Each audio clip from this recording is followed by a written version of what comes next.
네, 여러분들의 돈 고민을 해결했었던 돈터뷰가 오늘은 보험 고민을 해결해드리러 왔습니다. 네. 안녕하세요, 임미소입니다. 안녕하세요, 김현우입니다. 오늘 무지개 안 해요? 보험이라서 좀 고민을 했는데 떠오르질 네. 않았어. 저도 이 보험 사실 잘 모르거든요. 보험이 제가 보기에는 모든 금융상품 중에 제일 복잡한 게 보험 같아요. 그러니까 읽어도 잘 모르겠어요. 네. 이게 뭐 어려운 금융상품은 우리가 파생상품 얘기하잖아요. 뭐 네. ELS, ELD 막 이런 것들. 그건 어렵긴 한데 구조까지 알 필요는 없고 그래서 내가 손실이 날 때는 어떤 상황인 거고 수익이 날 때는 어떤 상황이에요. 최대 손실 구간은 얼마예요. 이것만 딱 보면 되지. 사실 그 안에서 이게 돌아가는 금융공학적 구조는 알 필요는 그리고 없거든요. 사실 되게 그냥 그 공식만 대충 알면 될 것 같은데 보험은 이건 조건이 너무 마치 그걸 가는 것 같아요. 그 전에 예능 중에 지니어스 뭐 이런 게임 있잖아요. 네. 그걸 보면 저는 이제 흥미진진하게 잠깐 보다가 뭐 룰 설명해주면 내가 저거 왜 알아야 돼? 뭐 이게 이렇게 복잡한 거를 지금 어떻게 이해를 하고 넘어가지? 이런 느낌이거든요. 네. 그러니까 보험은 출시될 때마다 새로운 상품이 나오면 그렇게 막 복잡한 걸 이해하고 넘어가야 되니까 네. 계속 새로운 게 나오고요. 진짜 어려운 게 보험이라. 그런데 한편으로 놓고 보면 간단하죠. 이런 사고가 발생하면 돈을 줍니다. 그건 너무 간단하죠. 네, 간단한데 그런데 이게 잘 어렵다 보니까 사람들이 네. 이제 원하지 않는 방향으로 가입을 해가지고 손해 보는 경우도 너무 많이 있고 그래서 보험에 대해서는 대부분 이제 시각이 그렇게 좋지는 않은 것 같아요. 크게 막 여기에다 큰 비중을 두고 투자의 개념으로 본다거나 이런 분들은 많이 없어지지 않았나? 그런데 이제 속아서 가입하는 경우들도 많이 있고. 아 그래요? 네. 여전히 많이 있어요. 잘 모르는 이제 사회초년생 분들이 이거 뭐 나중에 뭐 얼마 받는다 그랬는데요. 근데 알고 보면 막 보장성 보험이 있고 금감원에서 하지 말라는 막 그런 것들이었고 그래서 이제 손해를 보시는 경우들 많이 있고 사회초년생들은 특히 네. 경험이 없다 보니까 많이 조심하셔야죠. 그렇죠. 이렇게 듣는 대로 그건가 보다 이러고 그쵸. 그냥 계약을 해버리니까. 알겠습니다. 그렇다면 많은 사람들이 가지고 있는 보험에 대한 생각들을 어떤 게 있는지 짚어볼 텐데 일단 보편적으로 잘못 알고 있는 보험에 대한 인식이 있을까요? 잘못 알고 있는 거 그냥 보험에 대해서 다들 잘 모르시는 것 같아요. 그렇죠. 틀렸다가 아니라 잘 못 알고 있다가 그리고 많은 것 사실 같아요. 길게 공부를 못 하겠어요. 네. 저도 사실 작년에 이제 보험을 새로 들려고 공부를 하긴 했거든요. 근데 하다가 뭐 대충 이 정도만 알면 될 것 같아. 이러고 갔어요. 또 이상한 거 또 막 있어요. 한 3일 하고 나서 모르겠다 안 해. 이렇게 됐거든요. 그러니까 기본적인 것만 어느 정도 알면 될 것 같아요. 우리가 보험 지금 얘기를 하고 있는 건 일단 보장성 보험 머릿속에 먼저 떠올리잖아요. 그러니까 뭐 보장성 보험? 이게 뭐야 할 수 있는데 그냥 아프거나 다쳤을 때 보험금을 주는 자동차 보험처럼. 보장해준다. 네. 자동차 보험처럼 사고가 보험 사고라고 하면 그게 뭐 질병이나 상해나 이런 걸 통칭해서 하는 말입니다. 그러니까 보험금이 지급되는 사유를 네. 보험 사고라는 하는데 보험 사고가 발생했을 때 보험금을 주는데 그 보험 사고가 질병이나 상해. 근데 이제 요거 보장성 보험 말고 저축성 보험이라는 게 있습니다. 이거는 보장은 거의 미미하고 돈을 모으는 목적. 재테크 그렇죠. 목적인가요? 만기가 됐을 때 해약환급금이 내가 납입한 돈의 100% 이상이 되는 네. 이런 것들을 이제 저축성 보험이라고 분류는 해놓고 있어요. 보험업법에. 그런데 기본적으로 이 두 가지는 좀 구분을 하실 필요가 있다. 그래서 보장성 보험은 버리는 돈. 아프거나 다쳤을 때 나를 보호해주지만 그런 일이 발생하지 않으면 이 돈은 사라지는 거야 네. 라고 접근을 하셔야 돼요. 물론 환급해준다 이런 거 있잖아요. 맞아요. 환급해주는 보험이 만기 환급형 보험인데 네. 자 보험의 이 만기라는 것도 알아두셔야 될 게 만기라고 한다면 말 그대로 이제 끝나는 거 계약이 만기되는 시점. 네. 보험은 계약, 보장이 만기되는 보장 만기가 있고 보험료를 납입하는 납입 만기라는 게 있어요. 네. 나는 100세까지 보장받을 거야. 언제까지 살 줄 모르니까. 오래오래 보장받을 거야 해서 100세 만기 보험을 가입하는데 고객님 보험료는 어떻게 내시겠어요? 그러면 10년 납, 뭐 20년 납, 30년 납 이렇게 있습니다. 이거를 납입 만기를 만기로 착각하시는 분들이 계세요. 납입에 대한 만기는 그냥 의미 없어요. 네. 납입 만기는 아무 의미 없고 내는 것만 끝. 네. 만기 환급형 보험이면 100세가 됐을 때 지급을 해준다라는 뜻입니다. 만기까지 살아있을 때 이게 조건이에요. 만약에 90살에 죽으면요? 그때는 적립금을 줍니다. 누구한테? 거기 되어 있죠. 이제 나 죽으면 누구한테 줘라 이거? 그 수익자나 뭐 이런 것들이 나와 있잖아요. 네. 내가 죽으면 법정 상속인 그 사람한테 여지껏 쌓여있던 적립금. 그럼 그게 얼마예요? 모르죠. 든 거에 따라서 다르니까. 이게 내가 내는 보험료도 다르고 거기에 붙는 이율도 다르고 그 이율은 계속적으로 바뀌니까 쉽게 얘기해서 그냥 변동이율이라고 보시면 돼요. 바뀌게 되니까 98세에 죽든 뭐 80세에 죽든 이때에 쌓여있는 적립금이 얼마가 될지는 알 수가 없습니다. 그렇죠. 그거는 이제 예상 해약 환급금 뭐 이런 것들로 얼추 유추는 할 수 있지만 중간에 금리가 어떻게 바뀌느냐에 따라서 이건 그냥 완전 바뀌는 일이라 알 수가 없어요. 그런 것도 있던데 뭐 100세 만기라고 쳤을 때 네. 70살에 내가 낸 거에서 한 56% 환급. 아, 그리고 80살에는 있습니다. 70% 환급. 자, 이거는 그럼 뭐가 좋으냐? 이거에 매몰되면 안 돼요. 일단 만기한급형 보험을 얘기하고 있었잖아요. 만기한급형 보험은 공짜가 아니에요. 순수 보장형 보험이 10만 원이고 네. 만기한급형 보험이 똑같은 보장인데 10만 원이다. 그럼 이걸 안 할 이유가 사실은 없죠. 그쵸? 네. 근데 그럴 리가 없어요. 여기에 웃돈을 얹어 붙습니다. 돈을 더 내야 돼요. 똑같은 보장을 받는데 근데 우리가 자 앞서 맨 처음에 보장성 보험과 저축성 보험만큼은 구분하고 가셔야 됩니다. 얘는 성격이 아예 달라요라고 했는데 보장성 보험은 사라지는 돈이니까 아까워서 만기한급형 보험을 선택한다? 이거는 저축과 보장이 섞여버린 거예요. 일부. 돈을 모으려고 가입하는 게 보장성 보험이 아니잖아요. 그쵸. 나는 100세 때 이 돈이 꼭 필요해. 100세 가가지고 100세 기념 잔치를 할 거야, 이 돈으로. 라고 한다면 모를까. 근데 그것도 의미가 없죠. 잔치 적금. 네, 잔치 적금인데 그때 화폐 가치 다 떨어져가지고 지금 30살인데 70년 뒤에 물가 상승률을 생각하면 내가 여지껏 낸 돈을 100% 다 돌려받는다고 해가지고 그 가치를 생각하면 얼마 안 될 겁니다. 맞네, 그렇게 생각해보면. 무슨 오마카세 나 혼자 가면 끝날 돈일 수도 있거든요. 그 진짜로. 그리고 심지어 100세까지 살아남지 못하면 그 돈도 받는 게 아니에요. 그런데 그것 때문에 지금 이 보장성 보험료에 돈을 얹어낸다? 차라리 그거 얹어낼 돈으로 주식을 사는 게 건강검진? 낫죠. 네, 주식을 사는 게 낫죠. 이게 건강검진은 보장성 보험에다가 들어가는 거고 네. 이건 저축을 섞어놨으니까 차라리 이 돈으로 투자하는 게 낫지. 만기한급형 보험은 네. 그래서 그거를 이제 보장성 보험은 버리는 돈이라고 해서 아깝다고 생각하지 마시고 이거는 그냥 버려라. 버리는데 그러면 덜 버리는 게 좋겠죠. 그쵸. 네, 최대한 내가 덜 버리고 가성비 좋게 버리는 방법이 뭐가 있을까? 이렇게 접근을 하시는 게 맞습니다. 그럼 저축성 보험은 뭐예요? 네, 저축성 보험은 보험사에서 보장은 아주 기본으로 깔아놔요. 네. 그러니까 보험이라고 불러야 되니까 기본적인 최소한의 보장이 아주 들어갑니다. 기본, 네, 뭐 최소한. 죽으면 사망보험금 1,000만 원 이 정도. 이거는 뭐 보험료 얼마 안 하거든요. 네. 위험보험료가. 그리고 나머지 것들은 대부분 저축으로 적립이 되는데 문제는 얘를 그냥 해주는 게 아니라 사업비를 떼고 저축을 해줍니다. 그래요? 보험사의 수수료. 네. 사업비가 보통 뭐 10에서 15% 정도 사이. 그러니까 10만 원이란 돈을 내면 10,000원에서 15,000원 떼고 엄청나게 떼는 거죠. 그러니까요. 10,000원만 뗀다고 하더라도 9만 원을 저축을 해주는데 네. 금리형 저축성 보험 같은 경우에는 뭐 복리이자 뭐 3% 이렇게 얘기를 하잖아요. 10만 원을 내면 여기서 10%를 떼고 3%를 복리로 굴려주는 거예요. 그러다 보니까 실질 금리를 계산해 보면 차라리 예금 적금 반복적으로 하는 게 낫더라. 적금을 붓습니다. 1년짜리 적금을. 네. 2%짜리를 부어요. 거기서 만기가 됐어요. 세금 떼고 받겠죠. 원금과 이자를 받았어요. 얘를 다시 예금에 넣어놔요. 그러면 이자에 이자가 붙겠죠. 이게 복리잖아요. 네. 그리고 또 적금을 가입을 합니다. 이런 식으로 적금은 적금대로 만기가 됐을 때 얘는 예금에 넣고 또 적금 붓고 또 예금 만기, 적금 만기 합쳐가지고 이걸 또 붓고 그럼 중간중간 세금을 뗄 겁니다. 얘가 비효율적인 것처럼 보이지만 원금에서 수수료를 떼지는 않잖아요. 그러다 보니까 차라리 10만 원 내고 여기서 10% 날아간 다음에 복리로 2, 3% 불려주는 것보다 얘가 훨씬 나아요. 네. 옛날에 90년대에 그때는 금리 자체가 높았습니다. 보험사에서 주는 게 못해도 최소한 6에서 8% 최저보증률이라는 게 있었고 이때는 당시 금리가 높았으니까 막 12%, 15% 주던 시절이 있었어요. 이때는 수수료를 10% 떼더라도 이자를 많이 주니까 이게 순식간에 훅 불어났거든요. 근데 지금은 해봐야 2% 중반이나 될까 말까? 그러니 원금을 도달하는 시기도 굉장히 오래 걸리고 또 네. 최저 보증 이율이라는 것도 되게 낮아졌어요. 1%가 될까 말까 그것도 한 10년 정도는 주고 10년 이후에는 뭐 0.5% 낮아지고 거의 원금 줄 수준만 최소로 맞춰주는 네. 그러니까 얘가 딱히 의미가 없더라. 의미를 찾자면 비과세. 보험에서 발생하는 이자, 보험 차익에 대해서는 뭐 세금을 거두지 않는다라는 건데 아니 이자가 많아야 세금을 안 내는 의미가 있죠. 그렇죠. 나는 세금 내면서 차라리 1,000만 원 이자로 받을래가 낫지. 나는 절세하고 세금 안 내고 100만 원 받을 거야. 이게 무슨 바보 같은 그렇죠. 선택이에요. 전자가 낫죠. 네, 전자가 훨씬 낫죠. 옛날에는 우리 보험이 3% 복리이자 드리겠습니다라고 한다면 그 수수료 떼고 내가 실제로 가져가는 건 얼마지? 예를 들어 10만 원씩 10년 동안 1,200만 원을 부었는데 이 보험사에서 주는 게 1,500이라네. 이게 과연 복리로 내가 계산했을 때 받게 되는 게 이게 예금 적금을 반복하는 것보다 이득일까? 이거 계산하기가 되게 어려웠어요.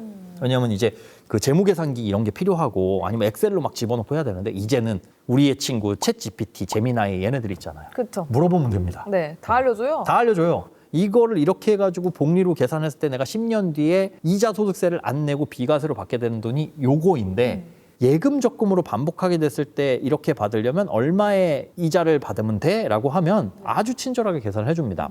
물론 예금 적금 이자는 중간에 바뀔 수도 있지만 보험도 마찬가지로 바뀔 수 있어요. 그리고 돈이 안 묶입니다. 예금 적금은. 중간에 깨도 원금 손해는 안 봐요. 네. 근데 보험은 한 5년, 6년 지나기 전까지는 사업비, 수수료를, 신계약비 뭐 이런 것들을 차감하기 때문에 네. 돈이 묶인다라는 큰 단점이 있습니다. 돈이 묶이는데 그거에 대한 보상은 별로 없어요. 그럼 굳이 고르자면 보장성, 저축성 있으면 보장성을 하는 게 그 둘 중에는 아예 비교 대상이 아니에요. 완전히 그냥 완전 다르게 봐야 별개예요. 되는. 예. 그러니까 아예 다른 대상.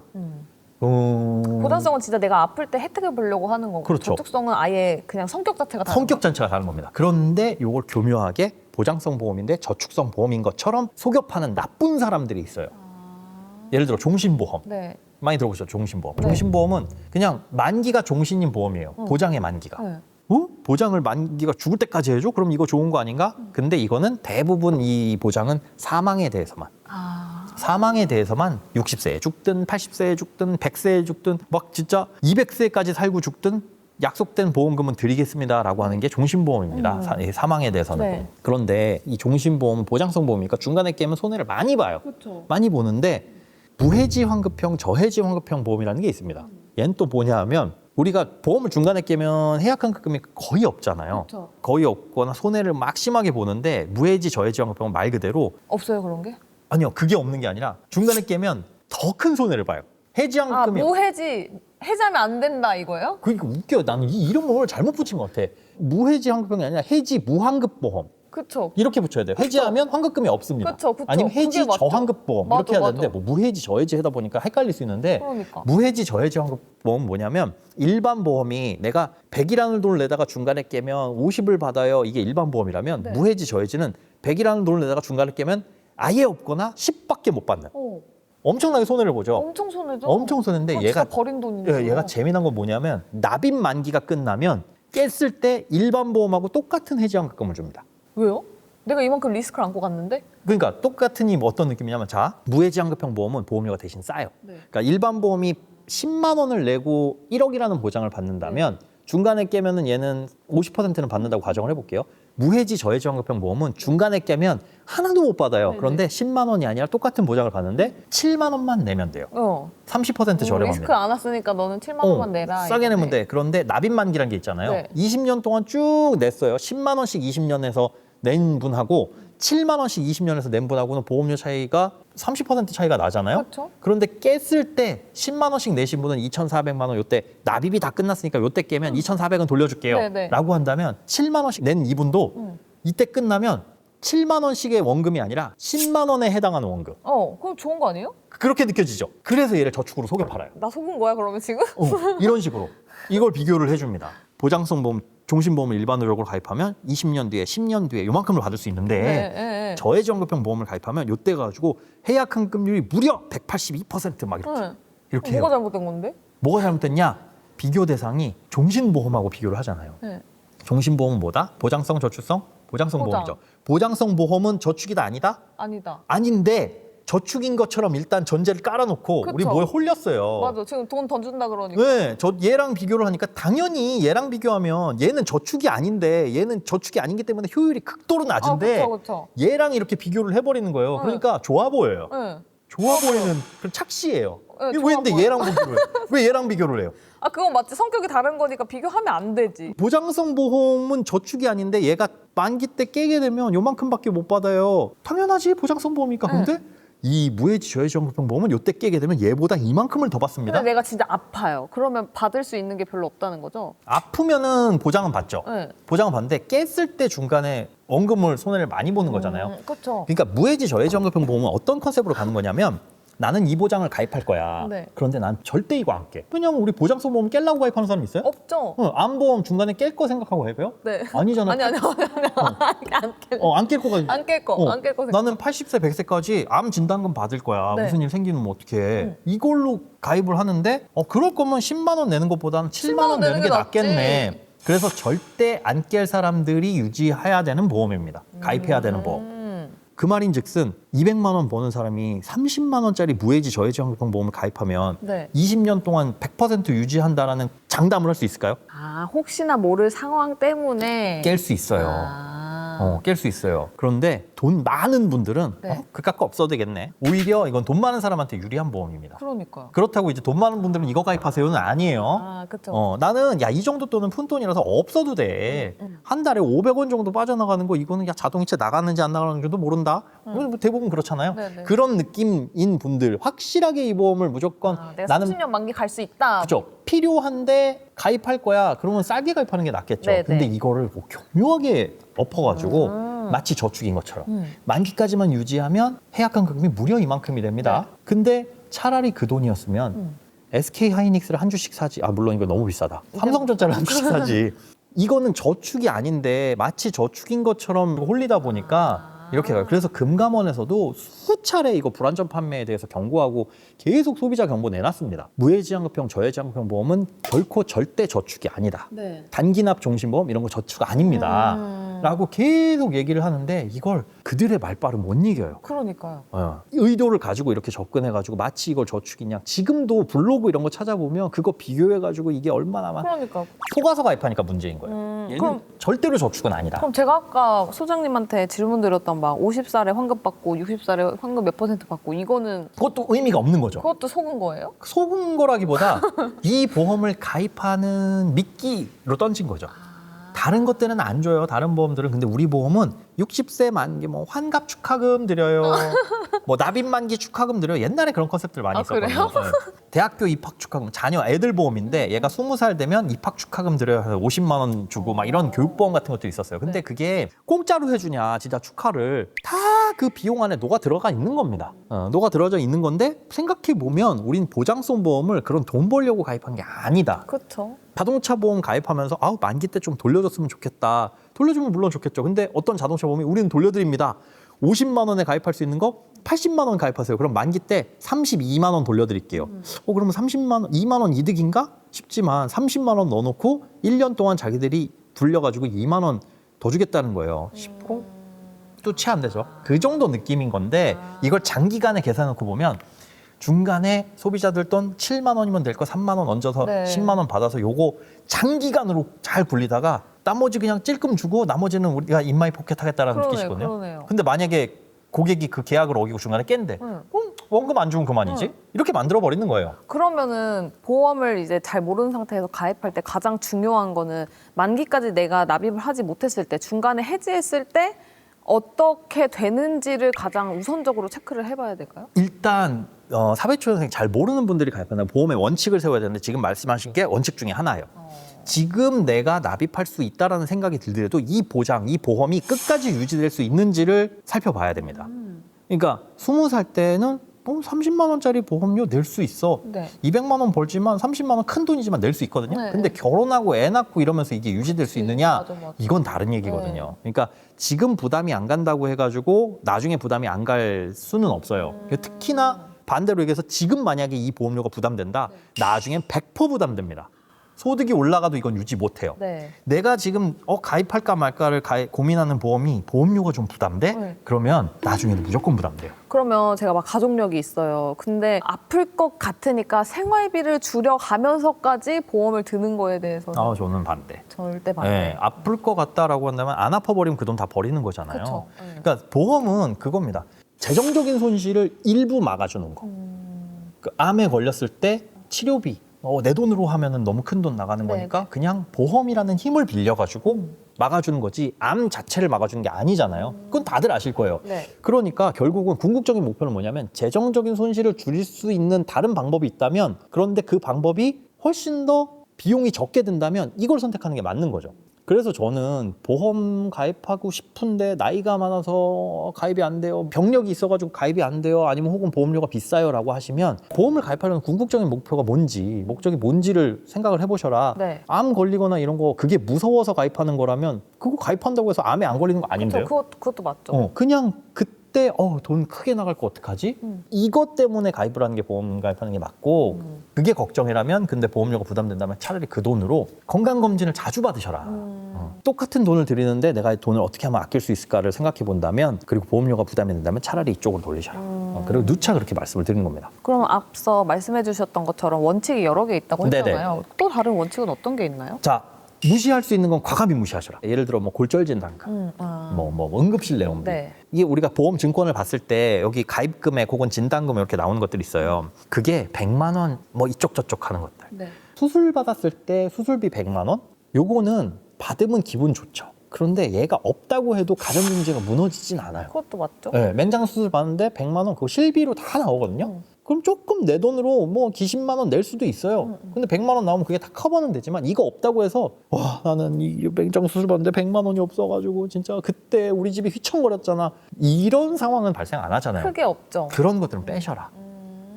이런 것들이 특약들을 보면 되게 많아요. 몇만 원짜리 특약, 뭐 수술비 얼마, 뭐 골절 진단금 얼마, 응급실내비 애들 특약에 그런 거 특히 많거든요. 자녀보험 가입하셨죠? 네. 그걸 보면 막 진짜 특약이 수백 개요. 그런 것들이 쌓여가지고 보험료를 부담을 증가시키는 거거든요. 그런 거 과감히 무시하시고 차라리 큰 돈 나오는 거에 집중을 하셔라.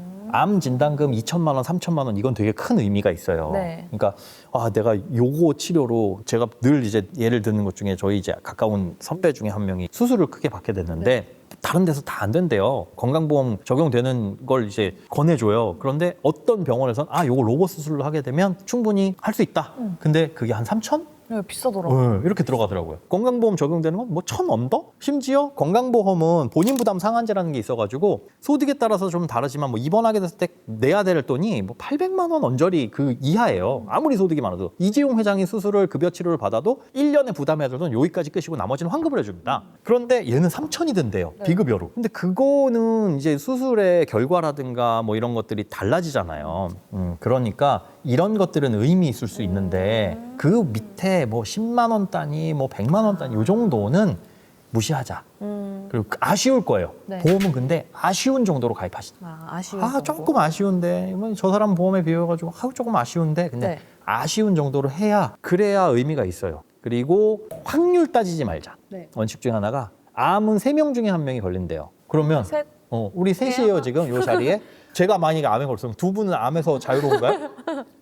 암이 그건 아니잖아요. 아니죠. 나한테는 어떤 질병이든 어떤 사고든 다 발생한다라는 걸 100% 발생하는 전제에 갑시다. 나는 암도 걸리고 뇌졸중도 걸리고 다 걸릴 거야. 그러면 무조건 걸린다고 하면 암 진단금 1억 이렇게 가입해놔야 됐네. 왜? 그거 걸리면 돈이 이득이 되니까. 여기에요. 100% 발생을 하는데 보험은 돈 벌려고 가입하는 게 아니다. 그렇죠. 그 사고가 발생을 했을 때 재정적인 손실을 막아주는 내 호주머니에서 돈 나가지 않을 정도까지만 가입하자. 그러면 이제 수준이 나오죠. 암에 걸렸을 때 그래 한 2천만 원, 3천만 원 정도면 실비 플러스 요거 해가지고 비급여로 요 정도 치료면 충분히 받을 수 있겠네. 네. 이렇게 선을 긋자는 거예요. 돈 벌려고 가입하는 게 절대 보험이 아니라는 그쵸. 거. 그리고 불필요한 특약들이라고 했는데 진단금이 크더라도 의미 없는 것들이 있어요. 예를 들어 대중교통 상해 사망 시 뭐 1억 원을 준다. 항공기 탑승 중 사망사고 2억 원. 이런 것들은 보험료도 적지만 그것들은 사실 뭐 항공기 사고가 났다라든가 대중교통 사고가 났다는 혹은 뭐 그냥 자동차 사고 시에 또 얼마를 준다. 이거는 다른 것에서 보상을 받을 수 있는 것들이잖아요. 그러니까 그런 것들은 없어도 되니 그런 확률에 의지해가지고 하는 것들을 하지 말자. 뭐 보험료나 이런 것들이 싸다고 해서 가입하지는 말자. 이런 원칙들로 하게 되면 흔들리시지는 않을 겁니다. 그렇겠네요. 네. 그래서 보험료는 그냥 최소한 수준으로 납입을 하고 차라리 나머지 돈들로 진짜 가정 경제를 일궈 나가는 게 낫고 보험은 이제 우산 같은 거잖아요. 우산 써도 비는 몇 방울 맞아요. 맞는데 그냥 쫄딱 젖지 않을 정도 수준만 하면 되지. 우산에 구멍만 안 나 있으면 되지. 막 우산이 진짜 무슨 뭐 엄청나게 크고 두꺼워가지고 이거 쓰고 나가면 비 한 방울 안 맞아요. 그런데 무거워서 걸을 수가 없어요. 이런 본질에서 벗어나는 거잖아요. 그렇죠. 네. 대부분 사람들이 그런 우산을 쓰고 다니는 분들이 많습니다. 그럼 막 가족력이 있다고 해서 특별히 막 크게 높이거나 그럴 바에는 좀 건강 검진을 더 하거나 그렇죠. 그렇게 하셔라라고 또 말씀을 해주셨습니다. 자, 그렇다면 항상 소장님께서는 1인 가구 기준으로는 나이에서 곱하기 3,500원, 에서 4,000원 정도. 4,000원 이렇게 말씀을 하셨는데 그렇다면 뭐 다가구 아니면 상황에 따라서 조금씩 달라질 수 있는 게 있을까요? 아니요. 뭐 사람 수가 많으면 애들이 있다? 그러면 그만큼 보험료는 더 많이 나가겠죠. 그렇죠. 그런데 이제 애가 지금 2살인데 곱하기 4,000원, 8,000원인데 우리 애는 5만 원 내고 있는데요. 이거는 그냥 최소 한 20살 이상 그때로 이제 계산해야 돼요. 2살짜리 애도 20살이다. 그러면 한 8만 원 정도 요 정도 보험료가 맥스다라는 거지 그 정도씩 가입하시라는 건 아닙니다. 네. 애들 보험이 어른 보험보다 더 비싼 경우들이 많이 있어요. 맞아요. 일단 실비가 비싸요. 실손의료비 지금 혹시 단독 실비 가입했나요, 애기? 아니요, 아직. 아직 네. 태아보험 때 가입하지 않아요? 했나? 잘 아마 모르겠네. 실비... 이게 문제라는 거예요, 이게. 네, 뭘 가입했는지 모르는데 실비보험은 대부분 이제 다 가입하는데 아, 했다. 그죠? 했어요. 그 실비보험 특약 얼마 나가는지 아세요? 그거 몰라요. 애기로? 아마 아나운서님보다 더 나갈걸요? 태아보험 가입했을 때 한 달에 한 10만 원 정도 나갔어요. 나가는데 그중에 이제 실손보험 특약은 애들께 되게 비싸요. 영유아의 질병이나 이런 발병률이 되게 높기 때문에 그쵸. 한 살, 두 살, 네 살까지는 이게 보험료가 꽤 비싸고 이렇게 그때 쭈쭈쭈 떨어집니다. 네. 그 다음부터는 이제 거의 바닥으로 가서 네. 그때부터 찔끔찔끔찔끔 올라가요. 그리고 여자아이랑 남자아이랑 달라요. 다르더라고요. 여자아이가 더 비쌀걸요? 여자아이가 질병이나 이런 것들이 아마 위험률이 조금 더 높아서 그럴 거예요. 달라요. 네. 성별에 따라서. 상해는 남자아이들이 이제 좀 커가면서 조금 높아질 네. 수가 있는데 질병, 발병에 대해서는 아마 통계상으로 그게 여자아이들이 조금 더 많은지 보험료가 조금 비싼 케이스들이 많이 있어요. 그게 보험금이 많이 지급됐으면 아 이거는 우리가 보험료를 더 받아야 되겠구나 이건 당연한 거잖아요. 네. 그래서 이제 영유아일 때는 실손보험료가 조금 비싸고 나머지 특약들을 보면 쌉니다. 그러니까 지금 10만 원 내고 있는데 요거 한 3, 4년 내게 되면 아마 한 2, 3만 원 정도는 더 떨어질 거예요. 네. 보험료는 떨어져서 이렇게 쭉 유지되면서 조금씩 올라가는 그런 구조가 될 텐데 아이들 보험 가입할 때는 애들 보험은 엄마 아빠가 아프면 그래도 어떻게든 해줄 수 있어요. 네, 네. 근데 엄마 아빠가 아프면 왜 애들이 돈을 벌 거예요? 어쩔 거예요? 그러니까. 근데 우선순위가 애들한테 가 있는 집안들이 있어요. 아유, 애 사랑하죠. 그러니까 애가 아프면 안 될 것 같아서 돈은 한정적인데 엄마 아빠 보험 가입 안 해놓고 애들 보험 가입시켜줘요. 이거는 더 위험한 겁니다. 그래요. 이럴 때 엄마 아빠가 무슨 일 생기면 치료도 제대로 못 받고 그치, 그럼 맞아. 어떡할 거예요. 그러니까 만약에 우리가 제한된 재산 내에서 보험을 가입해야 한다라고 했을 때 어느 쪽을 저울질해서 어느 쪽에 무게를 둬야 되냐? 엄마 아빠 쪽에 무게를 두시는 게 맞아요. 물론 아이가 아프면 마음도 아프고 이제 재정적인 손실도 발생할 그쵸? 수 있겠지만 네. 엄마 아빠가 아팠을 때 대비가 안 돼 있으면 이건 좀 진짜 치명적입니다. 그래서 그거부터 기본적인 거 해놓고 네. 그다음에 아이. 근데 아이한테 뭐가 이것저것 해주고 싶은데 뭐부터 우선순위를 따지냐? 그럼 실손보험부터. 그리고 보장 기간은 길게 하세요. 100세 만기 이렇게 해두시는데 그러면 보험료는 좀 비싸질 수 있습니다. 그쵸. 30년 납으로 최대한 길게 내고 애한테 물려주는 쪽으로. 엄마 아빠가 해주는 자녀들의 보험은 그냥 시간이 갈수록 보험은 안 좋아지잖아요. 지금 시점에 좋은 보험 빨리 가입시켜 놓고 부족한 게 있으면 자기들이 알아서 조금. 그러니까 우산 얇고 큰 거, 넓은 하나 거. 주고 여기다 너네들이 채워서 먹어라. 그렇죠. 했는데 시간이 가면 살짝 빵꾸날 수 있잖아요. 네네. 그런 것들. 그러니까 뭐 지금은 2천만 원, 3천만 원이 큰 돈 같아가지고 진단과 이렇게 해줬는데 나중에 가서 그 화폐가치 떨어져가지고 아우 이제는 5천 원 있어야 돼. 그럼 맞아, 부족한 거 2천 정도 지가 가입할 수 있게. 그걸 부모님들이 막 아우 나중에 얘가 30세, 40세 됐을 때 화폐가치 생각하면 진단금 1억 원 있어야 됩니다. 아니 그럼 평생 뭐 연금까지 가입시켜주지. 노후까지 대비가 못하는 거예요. 그러니까 네네. 우리가 애가 경제적으로 독립할 때까지만 부모님들이 요때까지만 좀 보호를 해주자. 그리고 그 우산 그대로 해서 땜질해서 쓸 수 있게. 네. 그 정도로만 하시고. 그래서 적정 보험료 같은 경우에는 다인 가구면 그냥 사람 수 미니멈 나이는 20세로 해가지고 곱하기 4,000원 정도 하면 가격 나온다. 그러니까 엄마 아빠가 만약에 35살이에요. 네. 엄마 아빠 35살 합치면 70이네요. 네. 아기가 3살이네요. 얘도 그냥 20살로 봐요. 그럼 90이네요. 90 곱하기 4,000원은 36만 원이 지금 모든 보험을 가입했을 때 맥스다. 맥스. 맥스다. 최소가 아니라. 네, 최소가 아니라 맥스인 거예요. 그러니까 35살이면 이미 보험을 가입했을 나이죠. 네. 어렸을 때 가입을 했었을 거예요. 근데 이게 맥스를 넘어갔다면 어렸을 때 가입한 보험인데도 불구하고 비싸게 가입했다라는 거잖아요. 그거를 이제 맥스의 보험료 수준으로 가야 뭘 줄여야 될까라는 이유가 생긴다는 또 근데 갑자기 궁금한 게 GPT는 얼마라고 생각할지 궁금하거든요. 아마 AI? 다 소득에 따라 다르지만 뭐 소득의 7에서 8% 수준입니다라고 내놓는 답이 많을 거예요. 그래요? 한번 물어볼까? 네, 재민아이한테 물어볼까요, 저는? 네. 보험료는 야, 뭐래요? 5에서 10% 범위가 가장 똑같아요. 적당하대. 월 소득의 5에서 10% 이내. 그 근거가 뭐야? 중도 해지 없이 끝까지 유지할 수 있는 안전선이라고 얘기하는데 그러면 이 말인즉슨 소득이 1,000만 원이 되면 50만 원에서 100만 원을 내야 되냐? 너무 많은데? 그렇죠? 네. 말이 안 되는 거예요. 소득을 기준으로 일정 비율을 그러네. 한다면 말이 안 됩니다. 네. 말이 안 돼요. 이거는 누군가가 보험은 최소한 사람 소득 대비 이 정도는 팔아야 되지 않을까? 팔아야 되는 입장. 라고 해서 팔아야 되는 입장에서 누군가가 아주 오래전에 만들어 놓은 게 마치 우리 꼬리뼈 있잖아요. 네. 꼬리는 없는데 네. 그게 이제 흔적처럼 남아있는. 이렇게 예시를 왜 이렇게 잘 드는 거야? 그러니까 근거를 찾아보면 없어요. 그렇듯해 유지할 수 있는 적정 수준이 이 정도이기 때문입니다라고 하는데 그럼 그걸 넘기지 않아야 되는데 그러면 1,000만 원인 소득인 사람한테 찾아가가지고 하기에 내가 이 정도 내야 되나? 그러니까요. 네. 뭔가 찝찝한 구석이 있는 네. 기준이에요. 이 소득의 비율대로 가지 마셔라. 비율대로 가지 마시고 20살이면 소득이 1,000만 원인 20살과 200만 원인 20살과 암보험 가입해야 될 건 똑같습니다. 그렇죠. 네. 오히려 1,000만 원 버는 사람은 보험 가입 안 해도 돼요. 왜? 당장 쓸 돈이 계속 있을 수도 있으니까. 그렇죠. 내 돈으로 치러봐. 일론 머스크가 암보험 가입했겠어요? 그 사람은 진짜 아주 친한 친구가 찾아와서 야 이거 하나만 해줘라라고 해도 안 해줬을 거예요. 머스크는 그럴 수도 머스크는 있고. 그럴 사람이에요. 그러니까 돈이 많으면 내 돈으로 하면 되는 겁니다. 여러분들이 만약에 뭐 이 통장에 1조 있는 부자다. 그거 뭐 친구가 와서 가입해달라고 해주겠지만 보험 가입에 필요가 있냐 이거예요. 보험은 우리처럼 그냥 돈이 없으니까 야 혹시 이런 사고가 발생하면 갑자기 큰 돈 나갈 일 어떡하지? 있어요. 이거 고민하는 사람들이 아유, 어쩔 수 없지. 그냥 평상시에 돈 조금씩 버리더라도 해야 돼. 하는 게 보험인 거예요. 조금씩이라도 버려야 되는 게. 그런 의미에서 보자면 이거를 소득의 일정 비율로 놓고 보면 답이 없다. 알겠습니다. 그러면 보험 종류들 조금만 짚어보면 여러 가지 있잖아요. 뭐 실손보험, 진단비보험, 종신보험, 정기보험 어쩌고 네네. 있는데 크게 구분할 수 있는 게 따로 있어요? 구분 그냥 지금 말씀하신 보험들이 다 다른 종류예요.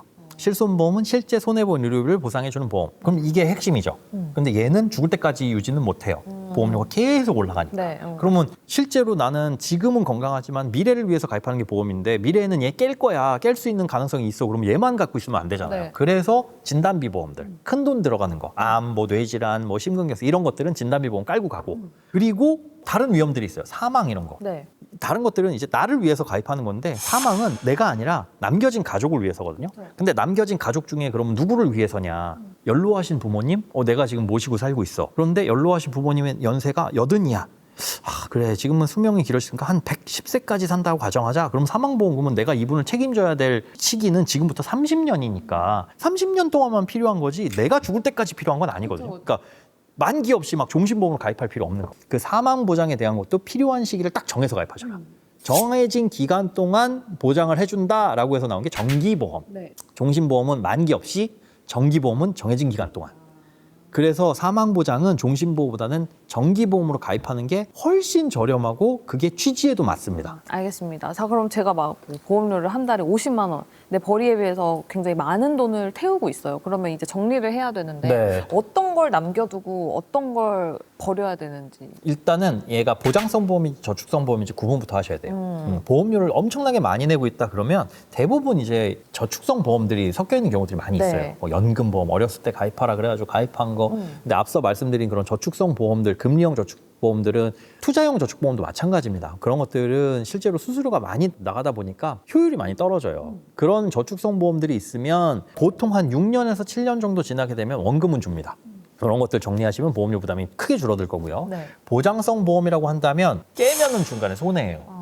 그러면 이제 불필요 보장들을 없애 나가야 되겠죠. 네. 앞서 말씀드린 사망 보장이 막 종신보험에 너무 많이 들어있다. 근데 사망보험금은 말씀드린 것처럼 필요한 기간이라는 게 있고 금액이라는 게 있으니까 이런 것들 이제 없애는 거. 네. 근데 다 깨면 손해야. 여지껏 냈던 막 암 그러니까요. 진단금 이런 특약들이 다 날아가잖아요. 네. 그러면 이제 할 수 있는 게 안에서 사망보험금만 액수를 줄이거나 뭐 기간을 단축시키거나. 보장 금액을 축소하는 방법도 있어요? 그렇죠. 근데 여기서 이제 주의해야 될 게 네. 사망보험금과 다른 특약들이 연동되는 경우들이 있어요. 예를 들어 사망보험금을 절반으로 줄이면 막 암 진단금도 절반으로 줄어들.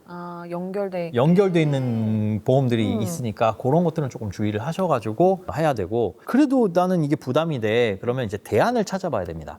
요 보험을 20만 원짜리를 깼을 때 네. 새로 뭔가 가입해야 되잖아요. 네. 깼을 때 새로운 보험을 가입할 때 내야 될 돈이 20만 원이면 얘는 의미가 없어요. 그렇죠. 네. 근데 보험료를 크게 줄일 수 있다? 다만 20만 원씩 내던 보험은 여지까지 낸 기간이 있으니까 앞으로 낼 기간이 좀 짧게 남았잖아요. 네. 새로 날 보험은 싸지만 길게 내야 되는 거고 이걸 이제 비교를 해봐야 되죠. 네, 네. 비교를 해봤을 때 보장은 훨씬 더 넓어진다라고 한다면 갈아타는 게 맞고 그렇다고 한다면 이걸 깼을 때 나오는 해약환급금 얼마 안 되지만 얘 어차피 없는 돈이잖아요. 보험 깨려고 가입한 거 아니까. 네. 얘를 차라리 어딘가 묻어놔가지고 30년 뒤, 40년 뒤에 뚜껑을 열어봤을 때 벌어들일 수 있는 수익도 한번 생각을 해보셔야 된다. 그러니까 지금 해약환급을 받음으로 인해 가지고 해약함으로 인해서 발생하는 손해가 내가 1,000만 원을 냈는데 500만 원이 손해예요. 큰 돈이긴 하죠. 네. 근데 앞으로 낼 돈 생각했을 때 얘가 유지할 능력이 안 되고 부담이 되는 보험이고 보장도 별로라고 한다면 이거 여지껏 낸 돈에 대해서 손해보는 건 크게 아까워하지 마셔라.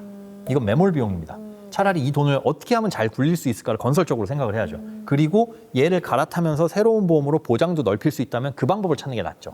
대부분 종신보험은 사망보장이 빵빵하게 되어 있어서 네. 얘 줄이고 진단금 쪽으로 가게 되면 훨씬 더 폭넓게 내가 원하는 수준을 맞출 수 있는 경우들이 많이 있어요. 그래서 생명보험사와 손해보험사들이 있는데 사망보장을 최소로 할 수 있는 건 이제 손해보험사들의 그런 종합보험들 뭐 이런 것들이 대부분 폭넓게 보장하고 좀 보험료가 저렴한 편이 많습니다. 그럼 불필요한 특약사항을 또 조절할 수도 있나요? 그렇죠. 그 보험들은 그냥 중간에 나 이 특약 필요 없을 것 같아요 라고 한다면 뺄 수 있어요. 아, 그래요? 네, 뺄 수 있는데 다만 껴넣을 수는 없습니다. 아, 껴넣을 수는 없고. 네, 그러니까 지금 당장 요거 불필요해 보이는데 나 암 안 걸리겠지 해가지고 뺐다가 아니야 다시 넣어야지 이게 안 돼요. 이런 건 따로 뭐 구분할 수 있는 기준선 같은 건 없어요? 뺄 수는 있는데 넣을 수는 없다. 아, 이 정도? 그 정도.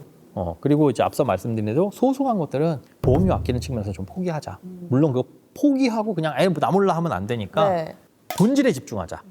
본질에 집중해서 보험은 꼭 필요합니다. 이게 돈이 없을수록 필요해요. 꼭 돈이 없을 때 무슨 일 생겨요. 그러니까. 없을수록 꼭 필요한데 네. 그게 과하면 문제가 된다. 과하면 어차피 유지 못해요. 그럼 끝까지 유지 못할 거 중간에 깨면 더 손해니까 유지할 수 있는 최소한의 수준으로 아쉬운 만큼으로 가져가고 나머지 것들은 본질에 집중해가지고 건강관리 잘 하시는 게 맞다고 누차 말씀을 드리는 겁니다. 알겠습니다. 자, 오늘 이렇게 보험터뷰라고 해야 될까요? 인터뷰. 소장님께 보험터뷰를 해봤는데 모르는 게 없으시네요. 근데 이거는 이렇게 말씀드려서 그래 해가지고 이제 보험 준 거 들여다보죠. 몰라요? 검은 거는 글씨요, 허연 거는 종이. 네, 이렇게 거꾸로 보여도 거꾸로 보는 거나 모른다니까. 마찬가지.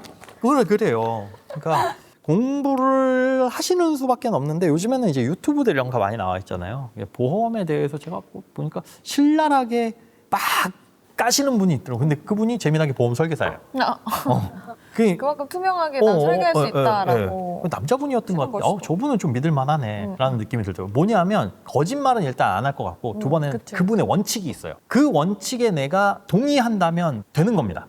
근데 그 원칙들이 우리 보험은 비용이라는 조건으로 가셔야 된다라는 거고 이거 이렇게 암 걸리면 저거는 2천만 원인데 이건 5천만 원 나와요. 뭐 1억 나와요. 우리 돈 벌려고 가입하는 게 아니다라는 그쵸. 거. 그런 것들만 잘 원칙을 세우시고 그게 맞다면 뭐 좋은 보험이겠죠. 아까 또 보험을 가입할 때 원칙을 몇 가지 알려주셨으니까 이 부분까지 체크를 해보시면서 앞으로 똑똑한 보험 들어보시면 좋을 것 같습니다. 오늘 컨텐츠는 여기서 인사드리도록 하겠습니다. 시청해주신 여러분 고맙습니다. 고맙습니다.